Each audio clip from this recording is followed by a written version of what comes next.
हमने 9th class में equation of motions पढ़ी हुई हैं, तो equations of uniformly accelerated motion अब हम देखेंगे। तो इसमें बस इक्वेशन का पता होना चाहिए, इसमें बस कॉन्सेप्ट का पता होना चाहिए। Suppose an object is moving with uniform acceleration along a straight line if its original velocity is vi and final velocity vf and it covers the distance as during interval, तो then we have जो final velocity वो किसकी equal होगी v i plus a t. ये first equation of motion हमने पढ़ी थी ना 9th में। और एस किस वहाँ पे एस किसके इक्वल था, तो वहाँ पे हम पढ़ते थे ये v f plus v i over 2 ज़रब टी। और एस किसके इक्वल है, ये और फार्मूला ये और है v i t plus 1/2 a t square. ये वो सेकंड इक्वेशन ऑफ मोशन थी। और v f square is equal to v i square plus 2 a s. असल में ये इस तरह थी, उधर हमने जो उधर पढ़ी थी 9th में आप लोगों को पढ़ाई थी वो क्या थी, 2 a s is equal to v f square minus v i square. तो ये उसी से ही ये ड्राइव हुई है। तो this equation are useful only for linear motions when uniform with uniform acceleration when the object moves along straight line the direction of motion does not change. This case all the vectors can be manipulated along scalar। यार इसमें बस आप लोगों को पता होना चाहिए ये इक्वेशंस आप लोगों काम किए हैं, इधर से कोई याद करने वाला को नहीं है, ठीक है जी। इसकी वैल्यू का पता होना चाहिए। जी की वैल्यू क्या है, जी की वैल्यू कितनी 9.8 वैसे होती है। हम लोग देखो 10th के जो हमने न्यूमेरिकल किए हैं उसमें टोटली हमने 10 पुट की है। एग्जामिन के एग्जाम्पल में बुक वालों ने भी 10 पुट की थी, लेकिन होती 9.8 ms माइनस के। तो न्यूटन के लाज हैं, न्यूटन्स लाज आर एम्पेरिकल लाज। क्या हैं, एम्पेरिकल लाज हैं, डिड्यूस्ड फ्राम एक्सपेरिमेंट्स से ये ड्राइव किए गए हैं। They were clearly stated for first time sir Isaac Newton वो पब्लिश दैम इन 1687। अब याद रखना ये 1687 में। तो फेमस बुक कॉल्ड प्रिंसिपिया। तो Newton laws are adequate for speed that are low compared with the speed of light. तो इनको स्पीड ऑफ लाइट से कंपेयर किया गया। लेकिन देखो यही बात को जो था ना, no body begins to move or comes to rest it of itself, ये अबू अली सीना ने 1937 में जो है ना इसको लिखा है। और एक और बड़ी मज़े की बात, अबू अली सीना ने ग्रेविटेशन लॉ एक बुक लिखी है जो कि अपनी हयाती में उसने लिखी है। और ये कब पैदा हो रहा है, ये जनाब 1980 से 1037 में है।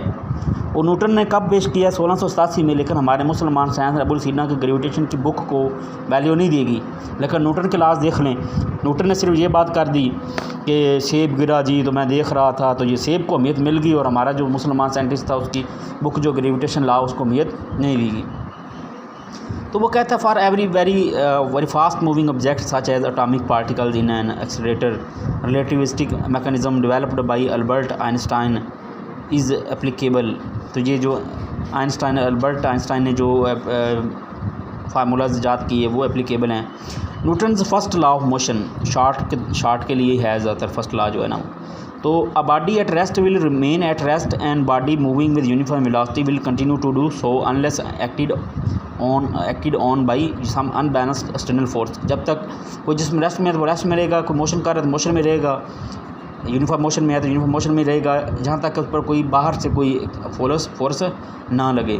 This is also known as law of inertia. इसको लॉ ऑफ इनर्शिया भी कहते हैं। The property of an object tending to maintain the state of rest. और इनर्शिया जो है ना, इनर्शिया दरअसल यूँ कह लें कि मास के लिहाज से जो जिस्म की साकन की कैफियत को इनर्शिया बोलते हैं। तो property of object tending to maintain the state of rest और state of uniform motion is refer to as object inertia. यानी कि वो जो यूनिफॉर्म मोशन के ख़िलाफ़ मज़ामत है, maintain the state of rest, यानी रेस्ट की हालत में, यानी कि वो रेस्ट में है तो वो रेस्ट में रहना चाहता है। अगर वो यूनिफॉर्म मोशन से हरकत कर रहा है तो वो यूनिफॉर्म मोशन में ही हरकत करना चाहता है, यानी कि वो जिस हालत में है उसमें ही रहना चाहता है।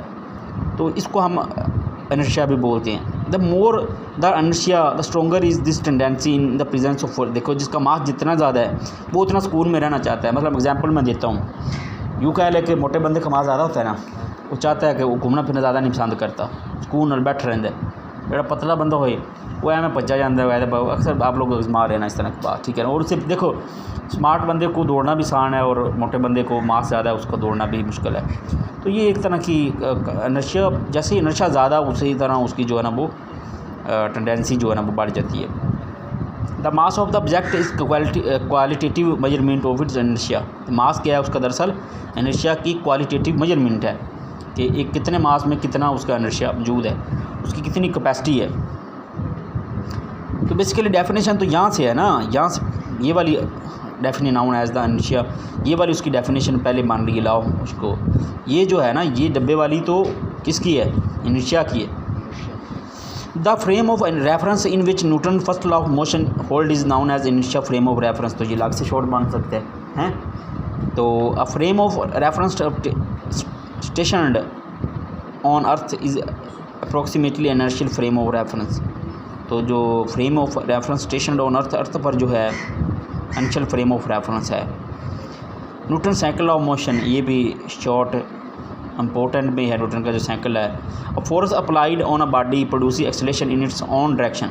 अगर हम जिस्म पर फोर्स लगाएं तो फोर्स की सिमत में एक्सेलरेशन पैदा होता है। The acceleration produced varies directly with the applied force.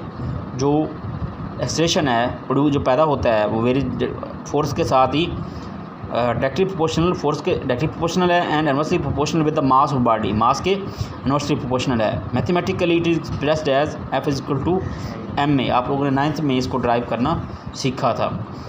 तो Newton third law of motion, action and reaction are equal and opposite. मतलब देखो, अगर एक ऑब्जेक्ट है वो दूसरे ऑब्जेक्ट पर एक्शन लगाता है तो दूसरा ऑब्जेक्ट उतनी ही मकदार में लेकिन मुखालिफ सिमत में रिएक्शन लगाएगा।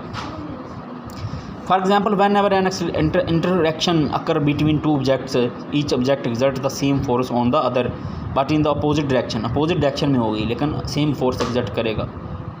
And for the same length of time, और सेम उतनी ही टाइम में। Each force in action and reaction pair acts only. वो कहता है कि देखो यहाँ पे पेयर की बात सुन की है। इन एक्शन रिएक्शन पेयर, हमेशा जहाँ पे एक्शन होगा वहाँ पे रिएक्शन लाजमी होगा। जहाँ पे एक्शन होगा वहाँ पे reaction only on one of the two bodies. मतलब एक एक्शन और दूसरी reaction forces never act on the same body. मतलब एक्शन जो है, देखो सपोज़ करो कि एक्शन ज़मीन पर घोड़ा गाड़ी को देख लो, वो एक्शन ज़मीन पर लगा रही, बदले में वो आगे को रेडी चल रही है तो वो उसका रिएक्शन है। तो ये एक इम्पोर्टेंट 2-3 शॉर्ट बन जाता है। फर्स्ट लॉ आ सकता है, सेकंड लॉ आ सकता है, थर्ड लॉ। MCQs में ये जो ना वो फार्मूलाज आ सकते हैं, ठीक है। उसके अलावा पूछा जा सकता है। अगर न्यूमेरिकल में भी हमने ये यूज़ करने हैं तो सेकंड लॉ को लाजमी पढ़ना और थर्ड लॉ। सेकंड लॉ ज़्यादा इंपॉर्टेंट अहमियत का अमल रखता है। तो हमें याद रखें। आप लोग का मेज़बान प्रोफेसर अली रज़ा। मज़ीद लेक्चर के लिए चैनल सब्सक्राइब कर लें। अल्लाह हाफ़िज़।